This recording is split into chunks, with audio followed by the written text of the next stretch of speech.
राष्ट्रीय महामार्ग क्रमांक 6 वर घडलेला जबरी चोरीचा गुन्हा तालुका पोलिसांकडून उघडकीस.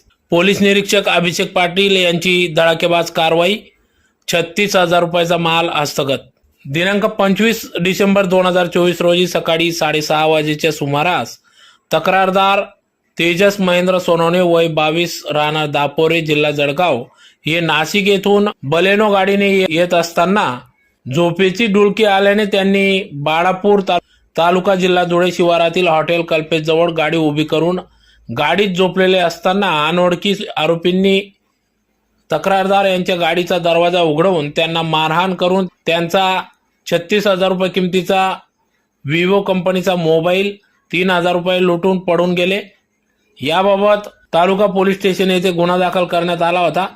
या घटनेची माहिती प्राप्त होताच पोलीस निरीक्षक अभिषेक पाटील यांनी गुन्ह्याचं गांभीर्य लक्षात घेऊन अधीनस्थ असलेले पोलीस उपनिरीक्षक कृष्णा पाटील, पोलीस हवालदार कुणाल पान पाटील, पोलीस हवालदार उमेश पवार, हर्षल धनगर, पोलीस नाईक Sandeep Shinde, police constable Vishal Patil, police constable Dheeraj Sangade, Ravindra Sonawane यांच्यासह तात्काळ घटनास्थळी धाव घेऊन तक्रारदाराकडून अनोळखी चोरट्यांची माहिती घेऊन पोलीस अधीक्षक श्रीकांत दिवरे, अप्पर पोलीस अधीक्षक किशोर काडे, उपविभागीय पोलीस अधिकारी संजय बांबडे यांना घटनेची माहिती देऊन त्यांच्या मार्गदर्शनात तपासाची चक्र फिरवीत पारंपरिक व तांत्रिक पद्धतीने गुन्ह्याच्या तपासाला वेग दिला.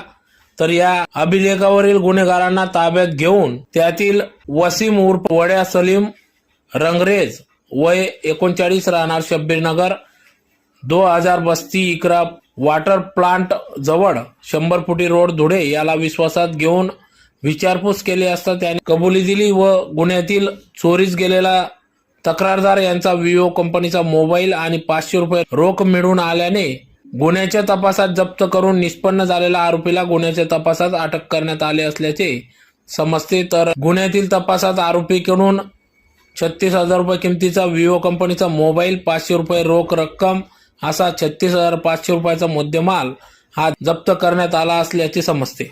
याबाबत अधिक माहिती पोलीस निरीक्षक अभिषेक पाटील यांनी दिली. धुळे तालुका पोलीस स्टेशनच्या हद्दीमध्ये फागणे गावानजीक काल एक घटना घडली होती जबरी चोरीची. या घटनेमध्ये रस्त्याच्या कडेला कार लावून झोपलेल्या एका इसमाकडून जबरदस्तीने मारहाण करून त्याच्या ताब्यातील मोबाईल आणि काही रोख रक्कम ही एका अज्ञात व्यक्तीने चोरून नेल्याबाबतची घटना घडल्याने तसा गुन्हा हा धुळे तालुका पोलीस स्टेशनला नोंद करण्यात आलेला होता. ज्यावेळेला या गुन्ह्याचा सखोल तपास